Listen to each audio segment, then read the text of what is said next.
जी नाजरीन, आवा न्यूज़ में खुश आमदीद कहते हैं। मशकूर खान की रिपोर्ट के मुताबिक गुजरावाला में गैरत के नाम पर मां ने 16 साल बेटी को गला दबाकर कत्ल कर दिया।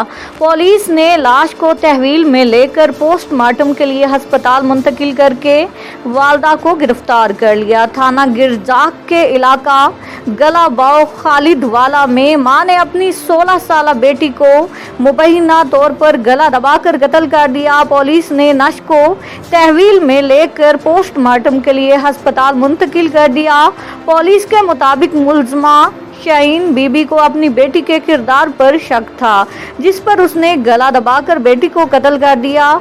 डीएसपी कोतवाली के मुताबिक वाक़े का मुकदमा दर्ज करके मुलजमा शाहीन बीबी को गिरफ्तार कर लिया गया है।